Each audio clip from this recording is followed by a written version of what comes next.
deuxième Filiconi de ce jour, une œuvre de l'artiste l'artiste canadien, je ne veux pas que je dise de bêtises, l'artiste canadien Jeff Wall, qui est né en 1946. Et ça, il s'agit d'une œuvre d'un très grand tirage transparent de Jeff Wall qui mesure 2,29 m sur 4,37 m, qui est dans un caisson lumineux, qui a été réalisé en 1986 et qui s'appelle The Storyteller. C'est le titre de cet objet. C'est une des photographies les plus énigmatiques, enfin pour moi une des plus énigmatiques de Jeff Wall, et c'est une des photographies que je trouve les plus étranges et les plus idéologiquement complexes dans la structuration de sa pensée. Donc la question, c'est donc savoir comment on va recevoir cet objet. Donc moi, je vais vous proposer une analyse structurelle de cette photographie de Jeff Wall et essayer de comprendre comment elle se structure et comment elle se passe. On peut traduire le titre de cette pièce, et on verra que c'est important parce que moi, ça me permettra de faire un commentaire par la suite. On peut le traduire soit par le conteur, the storyteller, et essentiellement, on pourrait même le traduire possiblement par la conteuse, puisque la conteuse, en fait, elle est dans l'image, elle est précisément ici. Voilà, elle est ici, c'est une femme. Donc, la grande question centrale autour de tout ça, c'est est-ce que The Storyteller, c'est quelque chose qui renvoie au personnage féminin qui est en bas à gauche et qui raconte une histoire à partir de ce moment-là, ou est-ce que le conteur, c'est Jeff Wall en tant qu'artiste et qu'il a quelque chose à nous raconter? Quoi qu'il en soit, il nous reste pour nous la possibilité de lire cet objet et d'essayer de comprendre comment cet objet fonctionne et comment à l'intérieur de ça, il va y avoir une relation dans l'image, une relation à une œuvre conceptuelle assez profonde et une œuvre politique très très très très complexe à démêler et à structurer. En tout cas, cette pièce, quand on la voit en vrai, c'est très grand, hein, 4 mètres 50 de large, de longueur, c'est très grand, c'est extrêmement puissant, parce qu'il y a l'épaisseur du caisson lumineux, il y a la puissance de la lumière, c'est une œuvre qui est assez intense. Donc nous, maintenant, il va falloir qu'on arrive à lire ce conte, lire le conte qui est contenu dans cette image, et de considérer que donc c'est une image qui compte quelque chose. Et donc je vais essayer de vous proposer un certain nombre de lignes pour arriver à comprendre les éléments autour de cet objet. La première chose que l'image nous compte, dans la grande tradition de la pensée de Jeff Wall, c'est la relation à la pictorialité. C'est-à-dire qu'il y a il y a quelque chose dans cette image qui nous dit quelque chose d'une histoire de la pictorialité et d'une histoire de la peinture. La deuxième chose que ça nous raconte, c'est qu'il va falloir qu'on découvre et qu'on décèle quelle est la relation à la pictorialité à l'intérieur de cette image et qu'est-ce que ça nous dit autour de ça. Alors dans cette image, moi je vous propose de déceler 4 références extraordinairement précises à la construction de cette image. La première référence extrêmement précise, c'est ça. C'est la pièce de 1863, qui est le Déjeuner sur l'herbe de Manet, que vous voyez donc étant inversé dans la partie basse, puisque les personnages sont inversés, mais vous retrouvez donc à peu près les mêmes positions, sauf qu'évidemment le personnage féminin devient le conteur, alors que chez Manet, c'est un personnage masculin qui est le conteur, et donc il y a ce truc. Donc ça, on le sait, parce que Jeff Wall l'a toujours assumé, de cette référence profonde à Manet et de son amour profond pour la peinture de Manet. On sait aussi que la peinture de Manet est une peinture qui a profondément fait scandale, puisqu'elle dit quelque chose de la liberté et de la luxure, elle dit quelque chose de l'épanouissement sexué des corps dans cette image, et en même temps d'une relation très compliquée et autoritaire entre les personnages nus, habillés, etc. Et évidemment le personnage qui est en arrière-plan.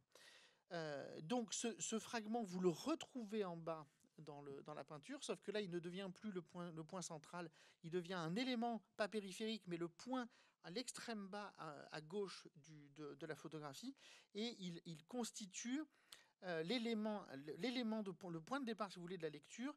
Là, chez Jeff Wall, autour d'un feu, qui est un tout petit feu qui est en train de s'éteindre, alors que chez Manet, on est dans un pique-nique qui est beaucoup plus luxueux, un pique-nique un peu renversé, un pique-nique qui raconte quelque chose d'autre sur la question du rapport au corps et du rapport à l'érotisme. La deuxième référence que je vois dans ce tableau, qui est un autre peintre français naturalisé anglais, qui était une des grandes références de Jeff Wall, qui est James Tissot, qui est un tableau qui date de 1876 et qui s'appelle Le Pique-nique.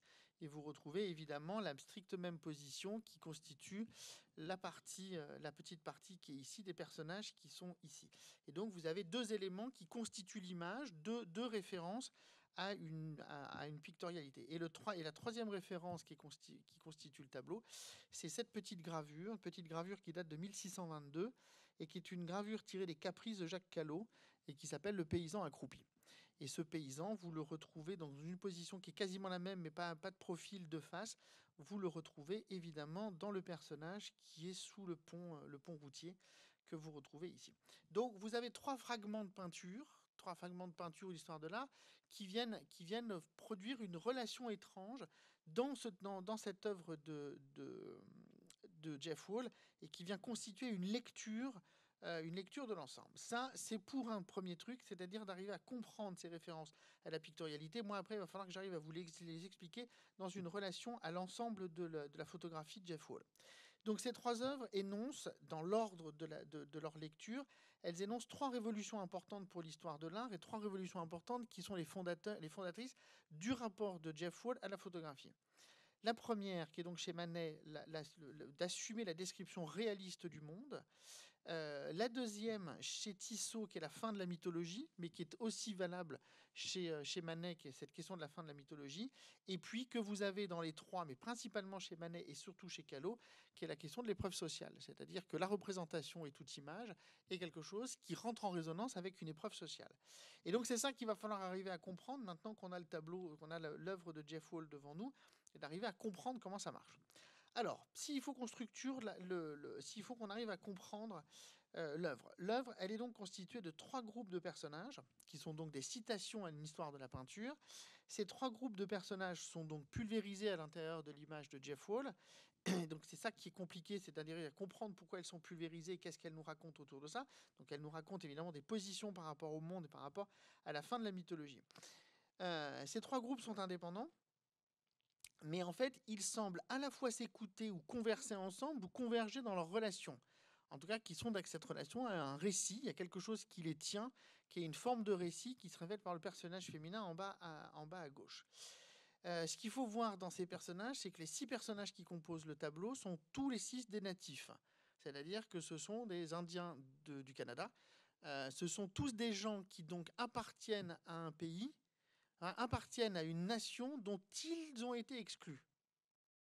Et c'est ça qui est fondamental. C'est-à-dire, à partir de ça, on a la clé politique de la lecture complète du tableau, de la peinture, de la photographie, pardonnez-moi, de Jeff Wall, c'est que cette photographie dit quelque chose d'une déconstruction des représentations politiques. C'est-à-dire toutes les citations à l'histoire de l'art, toutes les citations à la transformation, au renversement du réalisme et de la mythologie indiquent quelque chose, que ceux que vous voyez dans l'image ne sont exclusivement que des natifs d'un pays qui ont perdu leur propre pays. Et donc la clé de voûte, la clé de lecture du tableau, de la photographie, c'est précisément ça. C'est la perte mythologique, la double perte, la perte en tant que pays de son propre pays et la perte mythologique de ce propre pays. Donc il est possible que le récit qui soit constitué, ce soit le récit de cette perte et que ce soit ça le storytelling. C'est-à-dire fabriquer ce récit oral de la perte de ce qui a constitué l'espace même du pays. Et donc qui se joue, on va le comprendre un peu dans la construction de l'image, qui se joue dans la géographie même de la photographie, dans la géographie même de ce qui est montré. En tout cas, ce sont des natifs. Qu'est-ce qui reste dans l'image? Il reste une route ou une autoroute qu'on voit sur le contrebas. Il reste un remblai et une lisière de bosquets. Le bosquet est constitué de conifères, ce sont des pins, il y a des peupliers, il y a des petites arbustes aux feuilles jaunes, il y a du vent, il y a l'automne. Il y a 3 types de sols. Il y a un sol remué, qui est très étrange à comprendre, parce que c'est le sol remué où se tiennent les gens, où se tiennent les êtres, et c'est très bizarre parce que ce n'est pas du tout l'endroit où on devrait s'installer. Il y a un sol remué et humide. Il y a un sol d'arbustes rampants, qui sont probablement des lonicères arbustifs qui compensent le centre jaunasse de la photographie. Et ensuite, il y a un dernier truc qui sont des pierres cimentées qui permettent l'écoulement des eaux sous le remblai. Ça, c'est la description de l'œuvre. Après, il faut arriver à comprendre sa structure historique. Donc la structure historique, elle fonctionne d'une manière assez évidente dans une combinatoire de 3 références à l'art, donc Manet, Tissot et Callot, à un espace de lisière et de friche, c'est-à-dire c'est un espace qui n'est pas lié à l'habitat, c'est un espace qui est un refus fondamental de l'habitat, c'est cette lisière et c'est cette friche, et des natifs qui sont rendus étrangers à leur propre possibilité de pays. Et donc, là où ils résident, c'est une friche. Là où ils résident, c'est une zone transitoire. Et c'est une zone transitoire qui n'a aucune commodité à la mesure de l'existence. Le sol est cimenté et en pente, les lonicères arbustifs, ça pique, et la terre est boueuse. C'est-à-dire que c'est précisément l'image qui constitue l'idée qu'il n'y a plus de pays, il y a une absence fondamentale de pays, et que la seule chose où le pays demeure, c'est la possibilité du récit. Le récit de la perte et le récit de ce qu'a été le pays, alors que le pays n'est plus. Et tout ce que dit cette image, c'est ça qu'elle raconte. Et elle le raconte à partir d'une référence à 3 sphères de l'histoire de l'art qui, eux aussi, disent des pertes mythologiques et des pertes de représentation à l'intérieur de ces objets. Donc, ça, c'est la structure historique. La structure picturale, on la connaît, on connaît les 3 références, on en a parlé.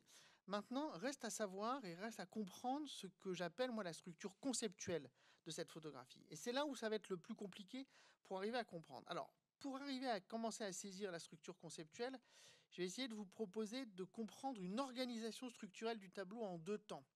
Il y a une première organisation structurelle du tableau qui se fait à partir d'une aberration iconologique, qui est que le tableau est coupé par ces deux lignes d'électricité qui sont supportées par des caténaires, 2 lignes d'électricité qui constituent une sorte de coupure au milieu du tableau, qui échappe d'ailleurs au point central, qui est le point rouge, qui est le centre de l'image. Et ensuite de ça, vous avez 3 lignes qui sont assez récurrentes chez Jeff Wall. Vous le retrouverez quand il reprendra au Kusai, c'est-à-dire les peupliers qui sont battus par les vents.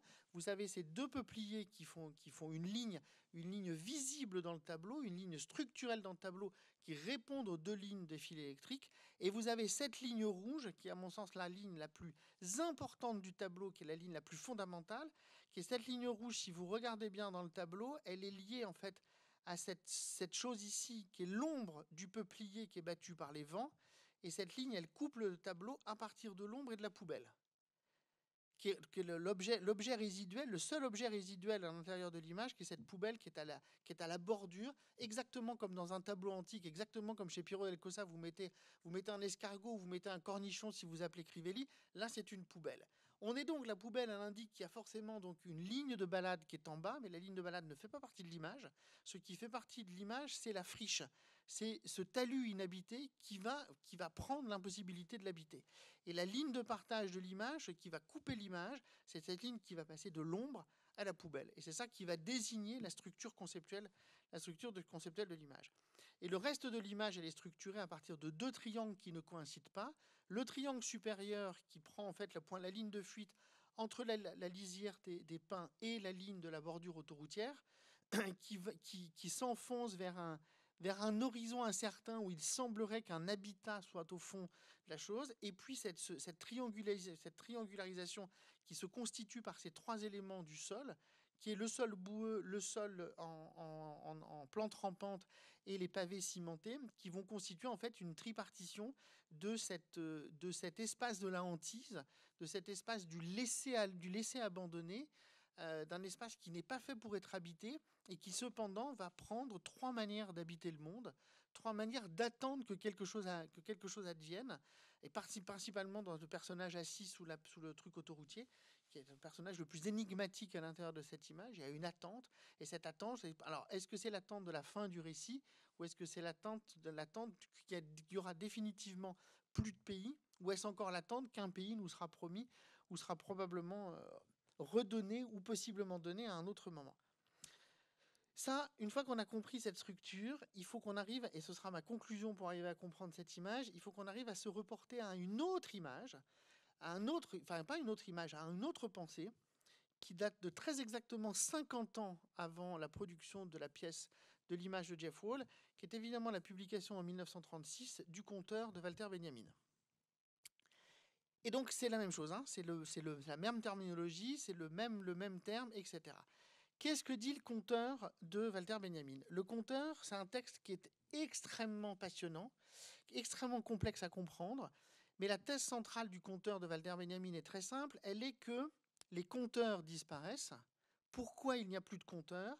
Parce que, je cite Walter Benjamin, le cours de l'expérience a baissé. Et ce serait l'idée aussi fondamentale qui est dans ce tableau, c'est-à-dire dans cette photographie, c'est que cette photographie serait l'expérience de cet abaissement du cours de l'expérience. Cette image, cette photographie n'a rien, ni d'esthétique, ni de spectaculaire, ni de pictorial au sens propre. Elle est dans une sorte de retrait d'elle-même parce que ce qu'elle montre, c'est autre chose. Ce qu'elle montre, c'est une disruption à l'intérieur des systèmes de représentation. Et ce qu'elle montre, en fait, c'est un conte, c'est un récit qui, derrière l'image, est maintenu dans un silence infini. Moi, spectatrice ou spectateur, je ne suis que devant ce silence et devant l'impossibilité de reconstituer ce récit et de le donner en tant que tel. Ensuite de ça, qu'est-ce qui constitue l'essence même du conte? L'essence même du conte, c'est l'idée qu'il y a un récit partagé. La question centrale, c'est que pour qu'il y ait récit partagé, il faut connaître le récit. Ce qui est l'énigme fondamentale de la photographie de Jeff Wall, c'est que nous ne connaissons pas le récit. Et nous ne le connaîtrons jamais. C'est-à-dire que dans l'image, il y a une rupture fondamentale du partage, et dans l'image, comme signature de la modernité, il y a l'expérience fondamentale de la rupture du partage. Il n'y aura donc absolument jamais le récit. Vous ne l'aurez jamais. Ce que vous aurez, c'est que le manque du récit, et ce que vous aurez, c'est la pulvérisation, depuis la citation de la pictorialité, de ces trois petites scènes qui sont éparpillées dans un espace qui n'est pas fait pour les recevoir. Et donc, ce que vous avez, en fait, c'est une incohérence fondamentale depuis l'image que vous maintenez comme image parce que c'est dans un caisson lumineux et que le caisson lumineux est fait pour vous maintenir dans un rapport de fascination. L'autre chose que dit Benjamin, c'est que ce qui a fait chuter le conte, c'est deux choses. C'est l'expérience du roman et c'est l'expérience du cinéma. Ce que dit cette image, c'est évidemment tout l'inverse. Ce que dit cette image, c'est cette image, elle nous invite à penser le monde à partir de ce qu'est l'image et la visibilité, en tant que ce n'est pas du roman et en tant que ça ne sera jamais du cinéma. C'est ça que cette image tente de dire depuis cette chose qui ne sera jamais cinématographique, depuis cette chose qui est une composition et qui est donc une lecture politique. Donc, ce qui est au cœur du récit et ce qui est au cœur du conte, ce qui est l'arcature centrale du conte, c'est la mémoire. Ce que je peux me rappeler pour pouvoir le raconter à nouveau. Et c'est ça que l'image tendrait à dire, sauf que puisque moi, spectatrice ou spectateur, puisque je n'ai pas connaissance du conte, puisque je n'ai pas entendu le conte, je n'aurai strictement rien à raconter. Ce que j'aurai à raconter, c'est cette rupture. Probablement de la même manière que les personnages qui sont dans le tableau, dans la peinture, la photographie, racontent eux aussi la rupture, c'est-à-dire la perte du pays. Et à partir de ça, j'ai donc deux boucles, c'est-à-dire ce que les personnages dans la photographie disent, c'est-à-dire la perte du pays, et ce que moi, en tant que spectatrice ou spectateur, je dis, c'est-à-dire la perte matérielle du conte. Et vous avez donc les deux structures fondamentales de la modernité, les deux grandes hantises de la modernité, la perte du pays et la perte des récits partagés et des récits collectifs. Cette image n'a donc aucun contenu de récit, c'est une image qui est vide en tant que récit, parce que ce qu'elle contient, c'est exclusivement la forme silencieuse du conte. C'est ça qui est le noyau central de cette photographie. Cette photographie doit se lire donc de manière totalement nouvelle, comme ce que j'appelle un conte visuel et politique.